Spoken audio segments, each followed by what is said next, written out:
In the heart of a crumbling kingdom, beneath vaults thick with incense and secrecy, a royal cry echoed through the stone. The year was one forgotten by time, yet remembered by omen. On that night, a king's heir was born, who would defy the nature of flesh itself. When the child was lifted into the torchlight, gasps filled the chamber. His bones did not hold shape. They shimmered beneath his skin like liquid mercury. His skull, soft and translucent, sloshed faintly with water. The priest fainted, the nurse trembled. The king, speechless, looked upon his son and saw both miracle and curse. The court physicians could not explain it. They said his marrow had melted, his cranium contained a clear fluid where solid bones should be. Yet the boy breathed, he blinked, he lived. The chronicles later called it the child with bones of water, Sheba P. Rumors spread like infection. Some whispered the queen had consorted with sea spirits. Others claimed the royal bloodline had been punished for pride. To protect the dynasty, the king ordered the child hidden within the inner fortress, a boy of silver flesh, locked behind walls older than mercy. Years passed within silence. Servants entered his chamber only to leave food or replace candles. They spoke of hearing faint ripples when he moved, like water trapped in stone. He grew slowly, his frame delicate yet strangely luminous beneath his skin. In solitude, he taught himself to read the sacred texts left on his table. He devoured histories of war and theology. Yet what drew him most were the diagrams of rivers, their bends and currents, their way of yielding without breaking. He saw himself in the water's patience. At 13, the prince finally stepped beyond his chamber for the first time. The castle servants stared as he passed, a pale figure wrapped in heavy cloth, moving with slow, graceful precision. Each step was deliberate, every motion cautious, as if the earth itself might fracture him. The king, older now, watched his son enter the throne room. The boy bowed, and the faint sound of liquid movement echoed in the silence. The old monarch's eyes filled with awe and fear. This was his heir. This was his legacy. Physicians begged the king to forbid the boy from training or war. They warned his bones might collapse under strain. But the prince demanded to learn the ways of power. He said, "If my body is made of water, then I will flow, not break." Over months, he mastered the art of stillness, turning weakness into grace. He could dodge strikes by bending, by yielding. The captain of the guard whispered, "He fights like the tide, gentle, then sudden." The rumor of his strength began to spread beyond the walls. But as his body adapted, his mind darkened. In the stillness of night, he felt the water in his skull whisper, faint murmurs like forgotten voices beneath the surface. He feared the silence between heartbeats. He feared what he might become. When the king died, the bells of the fortress tolled for 3 nights and 3 days. The kingdom mourned, but the council whispered. None knew if the fragile prince could bear the crown. His body was frail, his limbs fluid, his skull a vessel of shifting silence. Yet when he stepped upon the dais, something in the air shifted. The torches burned brighter, and the crowd fell quiet, as if the walls themselves bowed. He was crowned beneath the symbol of the serpent and the river, emblems of endurance. The crown pressed cold against his translucent skull, and for a moment, those closest swore they saw the water beneath his skin ripple. A hush swept through the chamber. The people had their king. The new king's rule began not with celebration, but with drought. The rivers receded, the wells turned dry, and famine crept across the valleys. The council urged him to pray for rain, to call upon saints and relics, but he refused. Instead, he walked the cracked plains himself. A ruler must see his people's thirst, he said. In every village he found desperation, children with hollow eyes, fields stripped of green. The sight burned him, yet when the wind blew, it was said his very skin glistened with dew, as if his body wept what the heavens withheld. People began to kneel when he passed, whispering that he carried water within him, that perhaps he was not cursed, but chosen. At the heart of the drought stood the ancient spring of Oreth, sealed by generations past. Legends claimed it ran with the kingdom's soul, and that opening it could both save and doom them. Against the council of priests, the king ordered it unearthed. "If water is my fate," he said, "then let it return to the land." When the spring was broken, a roar echoed through the valley. Water surged upward, flooding the trenches, spilling across the fields. The people rejoiced, yet the king fell to his knees, clutching his head. He felt the water inside him move violently, as if drawn toward the river's call. He bled clear fluid from his eyes and smiled. From that day, rain returned to the kingdom, but the king's strength waned. His joints loosened, his posture stooped. Courtiers began to see him only at dusk, cloaked and veiled. Servants whispered that his footsteps left damp marks upon the marble, and that his crown rusted from within.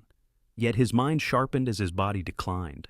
He studied the kingdom's archives, learning the buried history of his own bloodline. He discovered a secret. His ancestors had once drowned a city to claim its land, binding their descendants to the water's vengeance. His condition was not random, it was inheritance.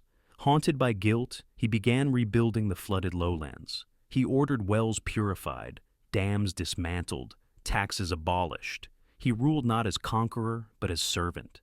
The people loved him for it, and feared him too, for his eyes no longer blinked like a man's. They glimmered with the stillness of deep water. But within the palace, whispers festered. The nobles despised his mercy, claiming it drained the treasury. The priests denounced his refusal to kneel before their icons. They called him the heretic king, a man ruled by spirits of the flood. Plots were formed in candle smoke. One night, the nobles bribed the captain of the guard. As the king prayed alone in the royal chapel, they entered with torches and blades. But when they struck, their swords passed through him. Not blood, but clear water spilled onto the floor.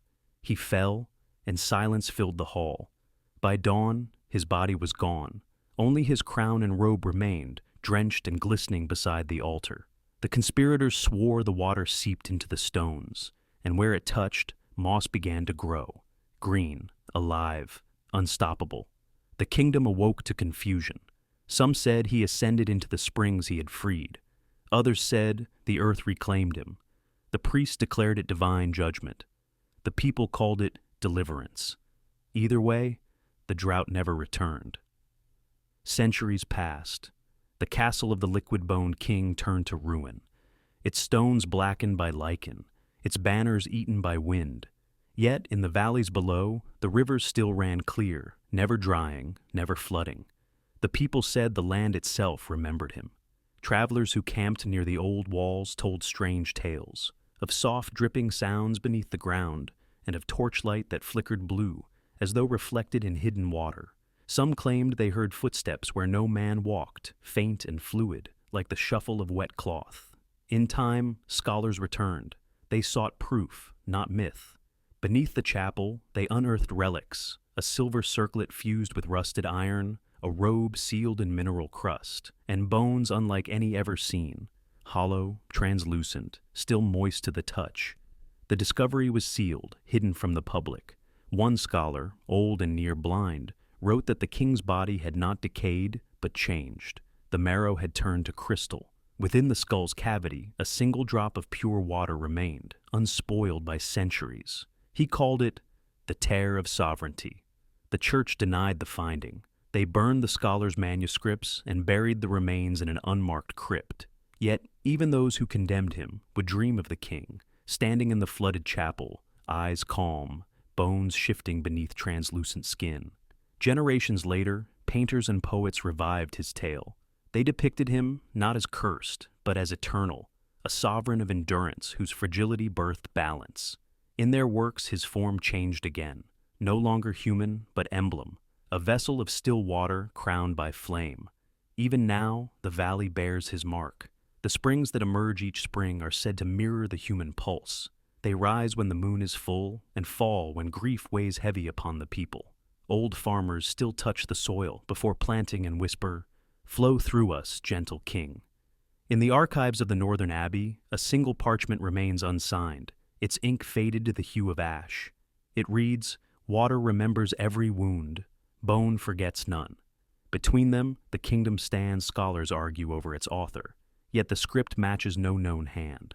What remains of the king is not relic nor tomb, but rhythm, the way the rain falls over the old fortress stones, the way rivers still swell when the people despair.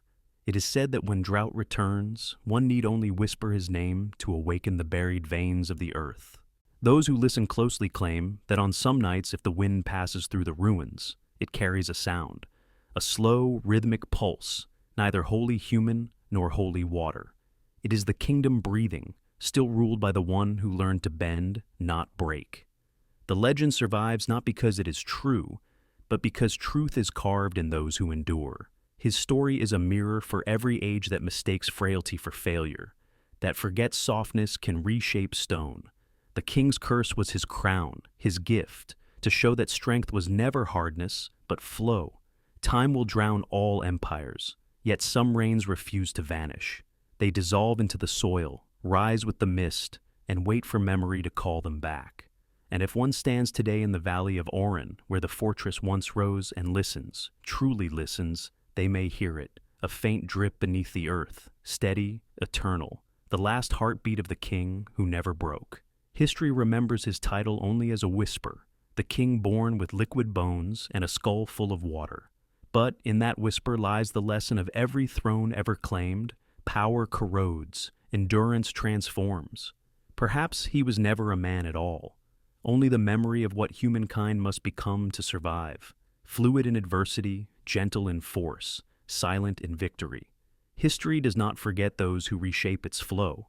It hides them in its depths, waiting for the next drought of memory. And when we listen, truly listen, we find them again. History still whispers if we dare to listen.